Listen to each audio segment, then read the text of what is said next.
on the Texas A&M Sports Network. From Learfield, welcome to the Aggie Football Hour, brought to you by Capital Farm Credit, a leader in agricultural financing. Also brought to you in part by Coors Light, Choose Chill, and Gig 'em Aggies. 2024 Coors Brewing Company, Golden, Colorado. Celebrate responsibly. Rudy's Country Store and Barbecue. Visit Rudy's.com to find real Texas barbecue near you.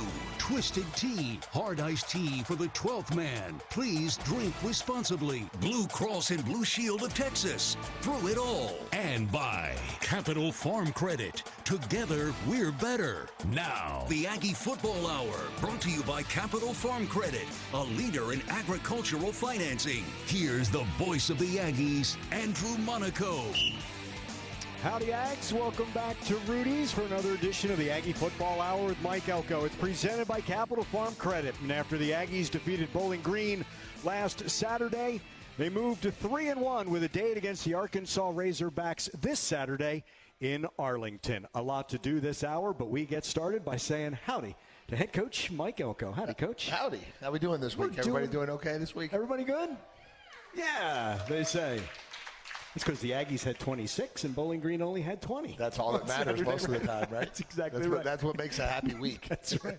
Now 3-1 through 4 weeks of this season for you. And as we'll start with an assessment of last Saturday and that win over the Falcons. Yeah, I think, there were positives for sure. I thought that the fight to make enough plays when you weren't on your A game was something that was to be taken proud of. I thought Marcel Reed continued to kind of step in the right direction and continue to operate this offense at a better clip. I thought that was good to see. I thought we did a better job stopping the run game again, which was good to see. And and then obviously things we got to work on, things we got to get better at for sure. You talked about after Florida, okay, let's get the penalties, and the penalties were down. The word I thought for you when you talked to the media on Monday was consistency. Right? Yeah, I think that's a little bit of where we are right now is the ability to repeat behavior and continue to do the same thing over and over. And it's well documented. We've been better in the first half on defense than we have in the second half. They ran the same route that they scored the touchdown on in the first half, and we covered them. And then they ran it in the second half, and we didn't do it. And so just the ability to do it consistently the same way over time, I think, is what we're striving for. And I think if we could find that and maybe hit our best a little bit more frequent, I think we'll continue to rise the way we want to. Is it a number of things that hit that? Is it communication? Is it positioning? What can cause what?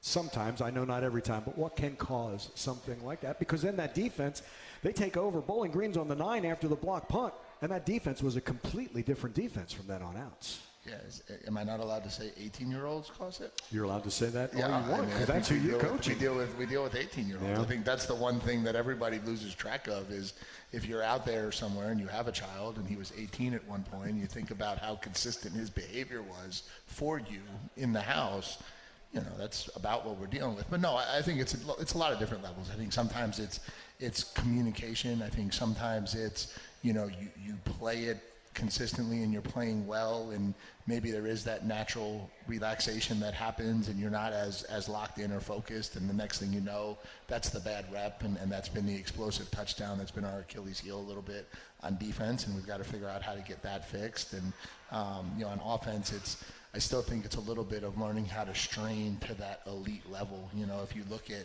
some of our runs in that game that went for 3-4 yards, we're one effort strain away from popping that thing for 10, 11, 12. And, those little things make huge differences. And so it's just doing those things consistently over time, and part of it is just building a winning culture, right? That's what we're still trying to do, and that's we want to get there as fast as we possibly can, but it does take time to get it where you want it to be. But you can't skip steps to get there, right? It's not just the result, it's how you get there, correct? No, for sure, and I've said this, and listen, we take a lot of ownership on play calling. When you get out of a game as a coach, there's nothing you do but second guess every play that you call that didn't work. That's literally all you do. What if I would have called this? What if I would have done this? What if that's literally how I've lived my life for the last 25 years every Sunday.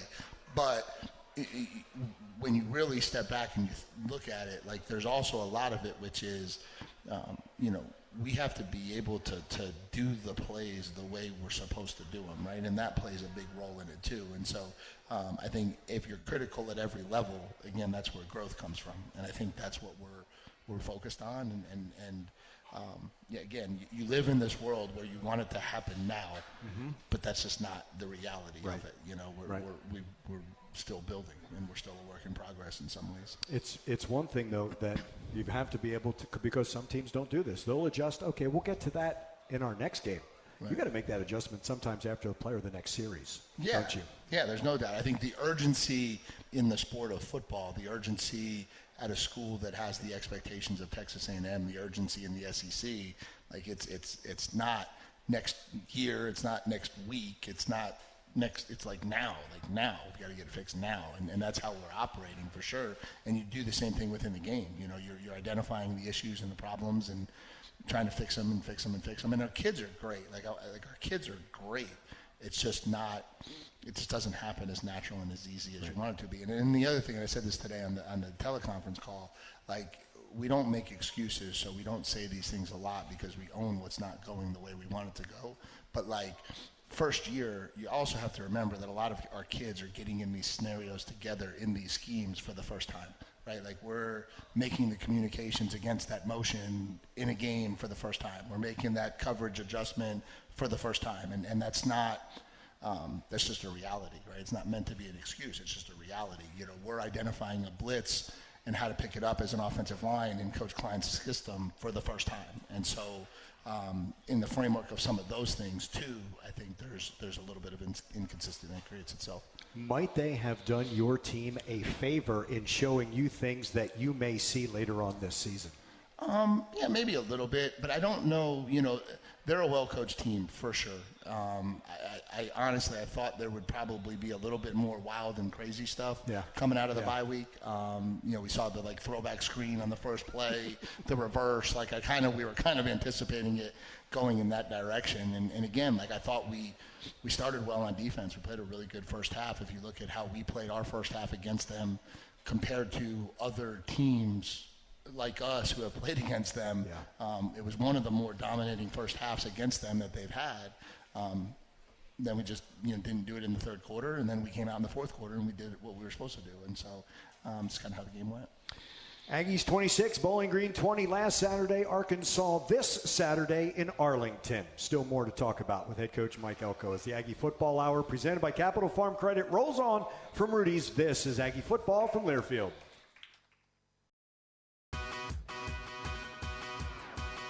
Howdy, Aggies, play the Texas Lottery today for your chance to win exciting prizes. And remember, luck happens to people like Jacob Tinkle, who keep a lookout for chances to win from the Texas Lottery. Jacob Tinkle won Texas A&M prizes, tickets to the Missouri game, and a few gifts from the Texas Lottery as well. Texas Lottery supports Texas education and veterans. Scratch 'em tickets and gig 'em. Do I have to say that Apex, North Carolina is checking in?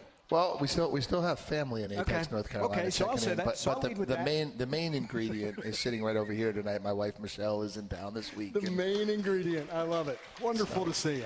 We have the wives trip this weekend. Fantastic. Headed up to Arkansas, up in Dallas, and so she's here for that. That's kind fantastic. of organizing that, and so it's been great to have her with me this week. Corpus, Corinth, 2 from Virginia, Front Royal, Ashburn, Virginia. Walt, who's normally here, is in St. Louis. He's checked in. Yellowstone National Park, Argyle, Henderson, East Texas, Lucas has checked in. I want to get that.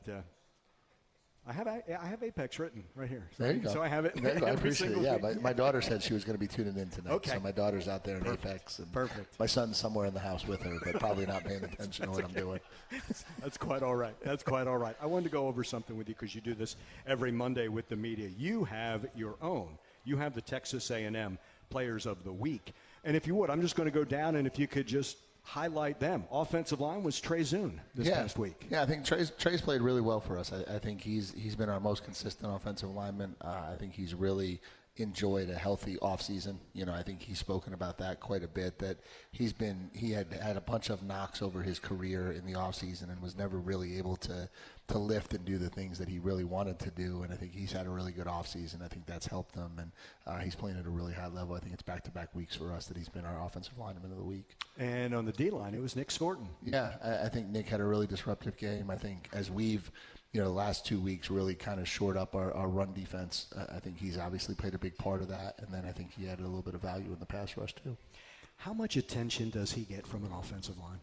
I think our defensive line gets a lot of attention. Because I was going to follow that up by saying you still have to get both Shamars. You still have to know where Cassius is and Rylan is and Albert is. The most popular protection that we get right now is a double team chip on one end, a double team chip on the other end, and a double team on our 3 technique, which is Shamar Turner. And so it's not. When people are back there, I know the sack numbers aren't real high right now. But offenses are paying an awful lot of attention to that. And so it is either a lot of people blocking to throw the ball down the field at all, or it is get the ball out of their hand as quick as possible. And so, I still don't know that we've had a great opportunity to get after the quarterback. And I still think those will come as we go down the season. Yeah, you always talk about that. We talked about it last week, did we not? Sacks versus pressure. You always want pressure. You want consistent pressure. Yeah, for sure. And I think the other part of it is you're always, as a defensive coordinator, and I still have that part of me in me, right, that never goes away. Like, Coach Bateman and I talk about this all the time. Like, you're evaluating the tempo of the offense, right? And so when the quarterback can sit back there and push the ball down the field and feel very comfortable and very settled, you're not rushing the passer the way you want to. Sometimes from the coach's eye, you see the clock of the quarterback sped up so much that maybe you don't feel like there's a pass rush concern because you just feel the pace of the quarterback delivery sped up so much that it's affecting their ability to be effective in the passing game sometimes. Ja'Day Walker, your offensive player of the week. Yeah, really good. He had the dislocated finger against McNeese. They popped that back in place. I think it's good. It's kind of really healed now, and he's healthy. And so he was able to go out, made some real big catches for us, had a big third down conversion, caught the big touchdown down in the red zone, and he's had a really good week of practice this week. It's good to see him back out there doing his thing. We mentioned the Shamars. Shamar Turner was your defensive player of the week. Yeah, I think he probably played his most comfortable game, very physical inside, was able to had a sack, did some nice things in the run game. Again, I think back-to-back weeks our defensive line has played to the level we would like them to. Yeah, and you get we talk about versatility so much. We'll get to it about the offensive line. We'll get to it on the secondary. But that defensive line, Mike, you can rotate a lot of talented guys, not just guys, talented guys on that D-line, can't you? No, for sure. And we don't look at it like 4 starters on the defensive line. We really don't. I think we look at it like we have 6 and in some ways 7. When you start factoring in DJ Hicks and Cassius Howell and even Rylan Kennedy to some degree, we feel like in order to make it through a game, let alone a season, the ability to rotate those guys, keep them fresh, keep them healthy is really important. And I think one of my biggest challenges each week is you get 20 first-class seats when you fly, and you're trying to figure out which 20 guys to put into it. And so you get 22 starters, but a lot of times there's like 6, 7 defensive linemen that you want to reward because they're big bodies. And so, we operate within our organization like we have more than 4 D-line starters for sure. It's a good way to do it because they get a feel for the pace. And instead of just coming in because everyone's gassed in the fourth quarter and trying to adjust then, they have all of that, and it's a good rotation for you, isn't it? Yeah, for sure. And we have a lot of confidence in those guys, too, and that's a big piece of it. We don't feel like there's a massive drop-off when DJ Hicks comes in the game or when Cassius Howell comes in the game or when Rylan Kennedy's out there rushing the passer or even Malik Silla and so or Rodis Johnson, right? Like those guys, we have a lot of confidence in those guys, and so it feels good when you have that depth because – you certainly need it when you play in these kinds of games. I've always told you I love to watch the joy for one another. I love to watch the joy of those defensive linemen for one another. They celebrate together, and I love it. No, for sure. It's a brotherhood, and I think it really has. And if you look at the success we've had with defensive linemen here, the success they're having in the NFL, when you look at a Von Miller, a Myles Garrett, a Justin Madubuike, a Nnamdi Madubuike, and you go through it, and then there's DeMarvin Leal and Bobby Brown, and it just goes on and on and on, and Michael Clemens, and and so that group then starts to become a brotherhood and kind of a staple of your program, and it helps you in recruiting and helps you in everything that you do. You were happy with the bounce back of Randy Bond, bounce back for lack of a better phrase, but he came through for you. Yeah, no, for sure. And Randy's been lights out all year. Obviously he had the 2 misses in the fourth quarter against Florida, and again, it's that, I think a little bit of, again, is that human nature. It had been going so smooth, so easy, and you go out there and all of a sudden it's like, oh, where'd that come from? And I thought, to his credit, he just looked at the film, evaluated where it went wrong, and got right back in the hopper, and had a really good week, and made his kicks all week, and went out and made 4 big ones for us on Saturday night. Campbell Trophy watch for Randy Bond. That's the best student athletes. Yeah, it's a big one. That's a big trophy. Yeah, aerospace engineer. Yeah. He can come up with solutions and even more problems. There's no doubt. There's a couple of those on our team. When I see them in the morning and I start my conversation with them, I'm like, hey, did you build anything yesterday? What'd you do? What'd you do yesterday? Yeah. Sometimes you're surprised by the yes. Yeah, sometimes I don't. Sometimes I don't want the answer. Jaden Platt's another one. Jaden Platt's like 8 levels of engineering that he's trying to get after here, and so exactly he sits right. up in the front row of the team meetings. He's Mike Elko. We'll continue the Aggie Football Hour with Mike Elko. It is brought to you by Capital Farm Credit, the largest agricultural lender in Texas. Capital Farm Credit. Together, we're better. Come on back to Rudy's. This is Aggie Football from Learfield.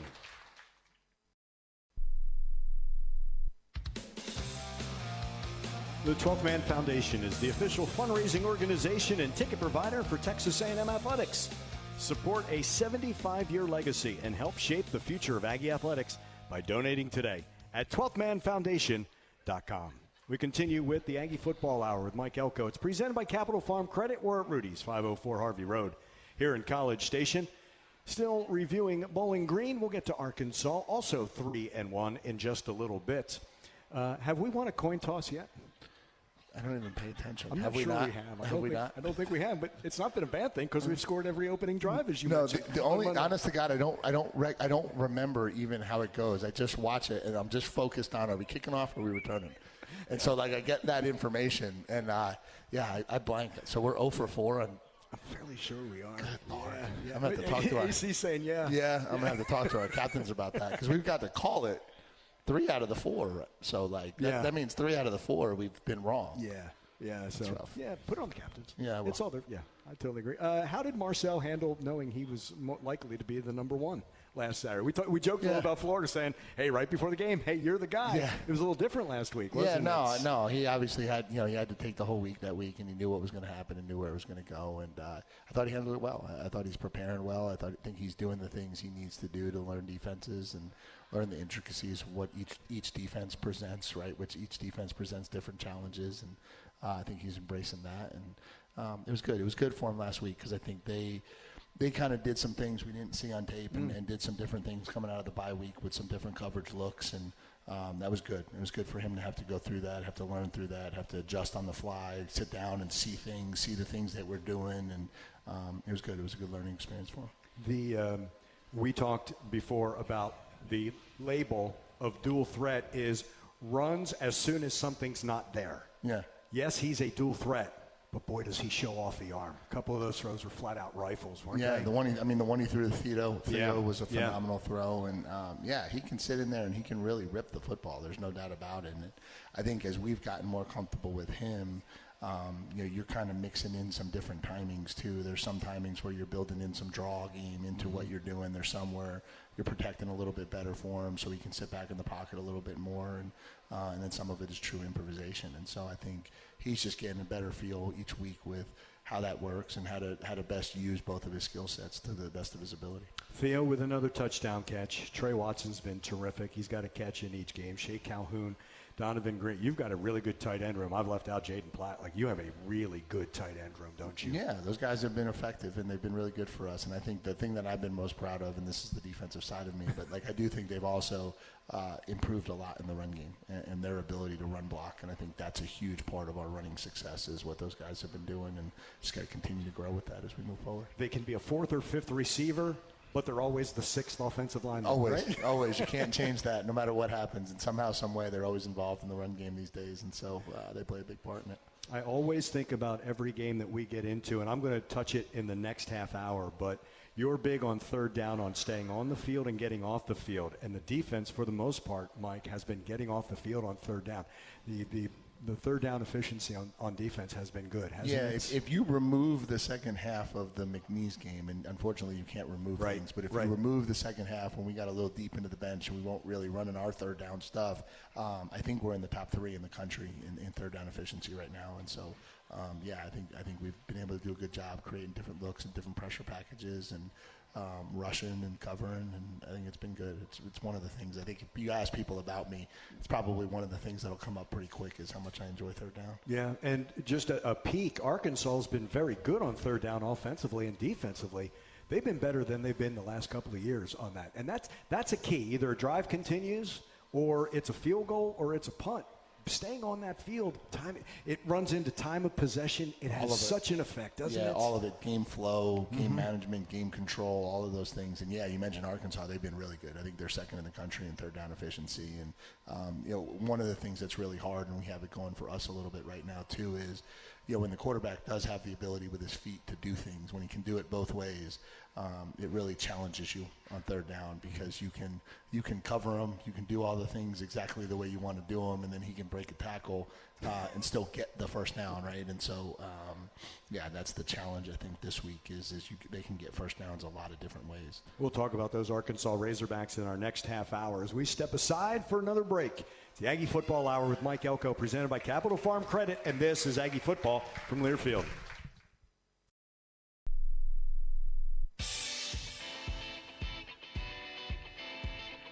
When you need a new roof or just have a pesky leak, you want to call on the winning team at Schulte Roofing, home of the Bulletproof Roof Guarantee. Get the best. Visit SchulteRoofing.com.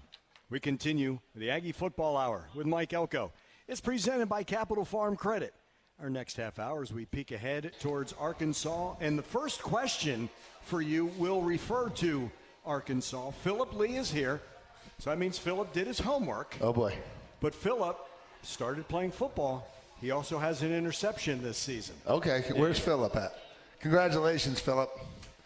Did we take the interception back to the house? I think it sealed the win. Okay, we sealed the win with an interception. Not bad. I like it. I like where we're headed with this. You ready? I'm ready. He's going to test you. All right. How will you manage against Arkansas's running game? They're a challenge. It's when they have dual threats in the backfield, it always makes it harder, right? And so they got a quarterback who can run the ball really effectively. They got a tailback who can run the ball really effectively. And so they really make you count in a lot of different ways for where they can attack you. And then obviously they got a really talented group of wide receivers on the outside too. And so I think the biggest thing, like always, this is coach speak, but this is the reality of it, is we got to win the line of scrimmage. I think our D-line has to control the line of scrimmage, and then we got to be really good tacklers. I mean, I know it's every week, and I know it's every SEC game, but it really seems to come down to the line of scrimmage every time we play in Arlington against Arkansas, doesn't it? Yeah, it's seemingly. No, for sure, and I think we, in my time here, and have tried to reestablish ourselves as a physical presence, and then obviously with Coach Pittman being a former offensive line coach at Arkansas, that's a big piece of their identity and their culture as well. And so, I think you're getting two tough, hard-nosed teams going at each other for a trophy game, and a lot of cross lines with kids from Texas, and those always create great games. North Texas Aggies will be there. We have some recruits there as well. Yeah, I think we can bring them. I don't think we're allowed to talk to them. Gotcha. But I think we can get them tickets. I know we'll have quite a few of them at the game. Always exciting to play in an NFL stadium. I love what you said on Monday. If you're a Cowboy fan, you get to play in that stadium. If you hate the Cowboys, you can take a trophy from Jerry Jones. Yeah, that's so I tried to appeal to our team in the Monday morning meeting, and I thought that was a creative angle. Whether you like the Cowboys or hate the Cowboys, which you're pretty much on one of those two fences, right? There's no in between with the Cowboys. It was it's one of the two, right? There's always a reason to play and be motivated to play this game. So much recruiting goes on in that area, not just between the two schools, but so many. But you have former teammates who may have played there for a state championship. They may have played against some of those guys. I think it makes for some interesting dynamics over the course of that 60 minutes. Yeah, for sure. Anytime you're playing a team where there's like the proximal location, you get a lot of commonality, a lot of cross-reference in people knowing each other.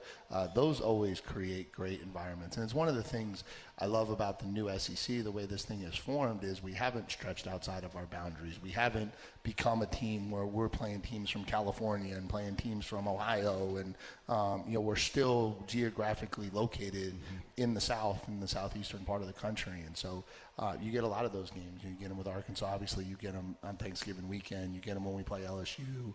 We'll play Oklahoma one day. Like, just those games are really cool because of how many connections there are between the people. And you have to recruit in the South, right? You've got to be able to bring a McKinley Jackson out of Mississippi, Bobby Brown out of Mississippi, right? You've got to have that area. And the South incorporates an awful lot. Yeah. I get that. But you've got to have that feel as well when you're recruiting, don't you? No, for sure. And you always, you always recruit two things. And I've said this over the years all the time. Like, I'm from New Jersey, but that doesn't mean recruiting New Jersey is always the right thing for every school that you're at. Like, you've got to identify the school and what makes sense for the school, which is obviously Texas, and then what makes sense for the conference that you play in, right? Because you want to sell that, because kids grow up in the South watching the SEC, dreaming of playing in the SEC, dreaming of playing in this conference.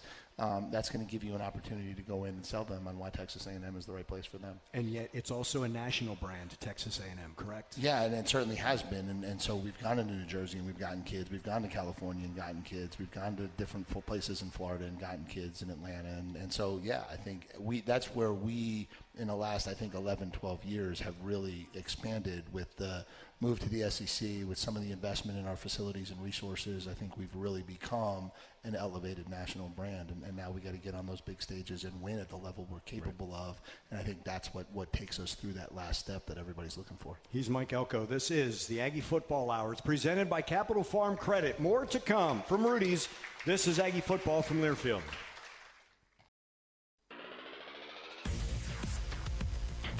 Come visit Costa Vida in South College Station for Baja-style Mexican, made from scratch daily. Serving breakfast tacos, lunch, and dinner. Aggie-owned and operated, Holly Johnston, and a proud partner of Texas A&M Athletics. The Aggie Football Hour with Mike Elko. Presented by Capital Farm Credit. Rolls on from Rudy's. Another question, this one from Steve. If you weren't coaching football, what would you be doing? Oh, that's a really good question. I spent a lot of time on that in college, and couldn't come up with a good solution, which is what pushed me into coaching. Yeah, I don't know. Probably the closest thing I ever got to would have been sports journalism. Really? Yeah, that was probably like, okay, I was in the communications school at Penn, and I was like, maybe this is the route I'll go, and then kind of lean more towards the coaching career. Yeah. Sam Pittman mentioned that you were from Penn, and yet you two are some of the most blue-collar coaches in the SEC, aren't you? It's amazing. I've referenced myself as the least Ivy League person on the planet on a few occasions over the years, for sure. Yeah, but it's still a degree from Penn. I did get the degree. They will not take that from me. I have it hanging on my wall. It's in a safe, too, so I got a copy. So no matter what they try to do to steal that back, they won't get it. That is all yours. You earned it. I for sure did. That is for sure. Let's talk a little bit about this Arkansas team. We've been so used to watching K.J. Jefferson at quarterback, but now it's Taylon Green. Obviously, dual threat type guy from Boise State, has the experience there. And he's had a couple of big games for them, hasn't he? He's as you were talking about, he's tough. He's definitely in dual threats. Yeah, no doubt. And I think, a lot of the similar problems that KJ presented with the ability to make plays with his feet and do a lot of different things out there, and has a huge arm.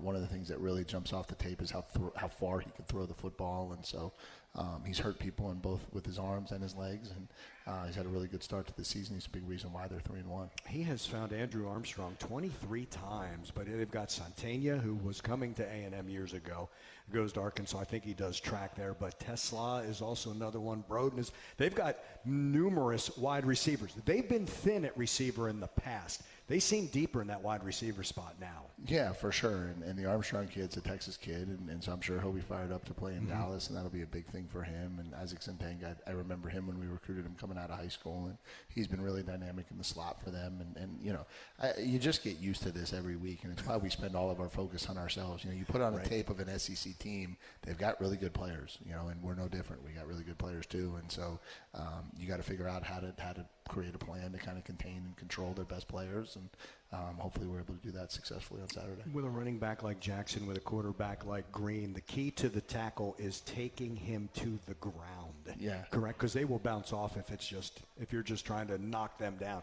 They're too strong, aren't they? For sure. And we talked about this with Riley Leonard at quarterback, and we talked about this in relation to Bo Nix when I was here as the defensive coordinator. But nowadays, when you're talking about these quarterbacks, it's you can forget about the kill shots. It's like just do everything you can to get these kids on the ground, because that's a big part of it. And then Jaquindon Jackson has put on such good weight since high school. He's now a big, physical, thick running back. He runs behind his pads really well, and obviously was an extremely talented kid at Duncanville back in the day as quarterback. But I think he's become a really, really talented player, and so it's a dual threat running option for sure.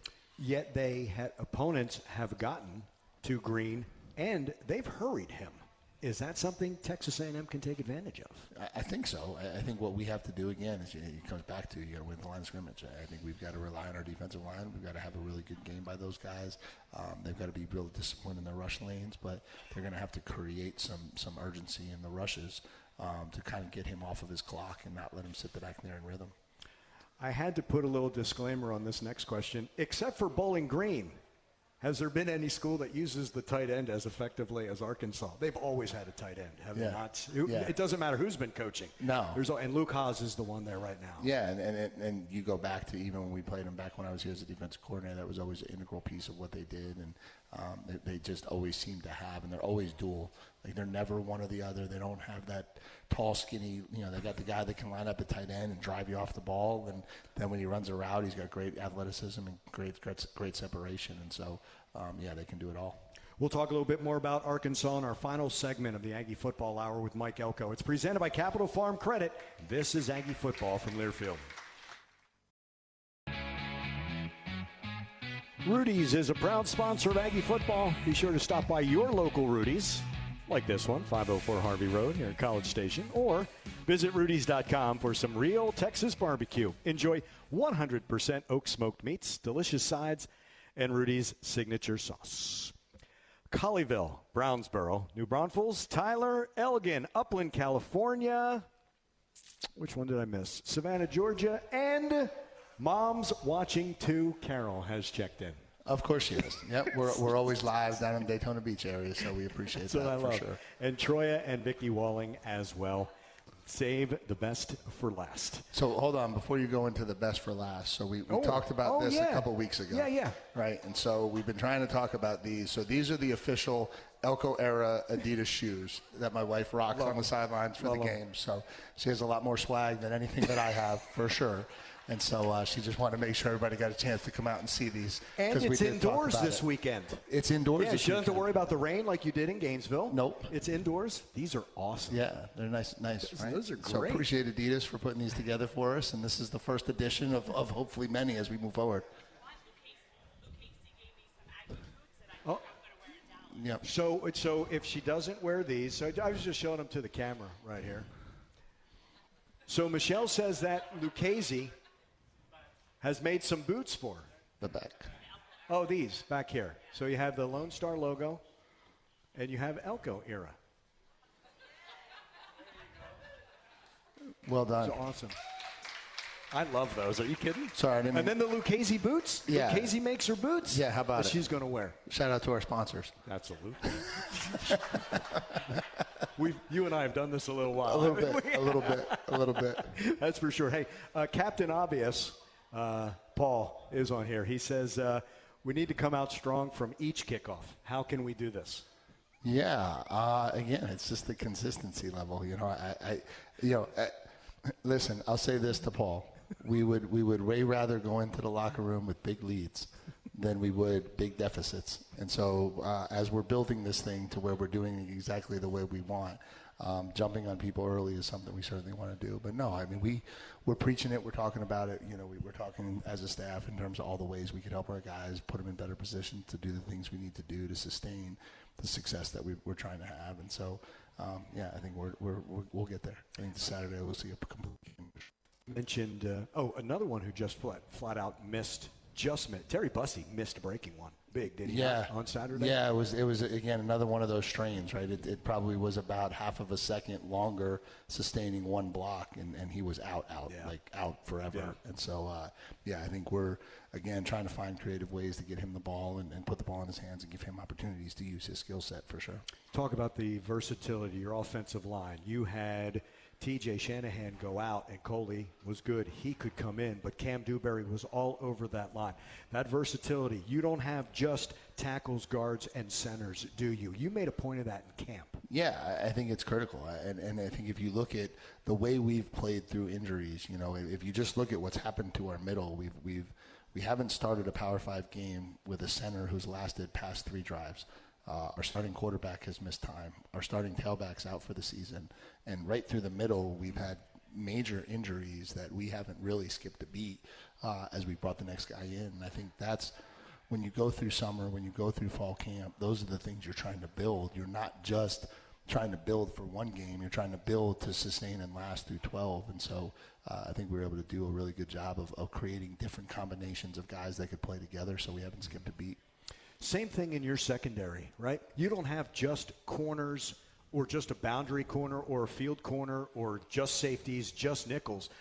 They can play multiple positions, can't they? Yeah, they have to, and I think that's probably something that we're still working through. I think that's obviously trying to replace Tyreek Chappelle is something that's a big hole that we're trying to get through in our secondary. And but I think, similar, right? You're trying to create some versatility in positions, how people can utilize guys, how you can play guys, how you can position guys to get that group to be able to operate together regardless of who's in, who's out, and how that needs to go. Does it help them when they play a different position sometimes understand their original position better? That's how I look at it. Mm-hmm. That's how I look at it. I think when people talk about cohesion and playing together, I think you ultimately what you're trying to get is 11 people on the field seeing the game the same way.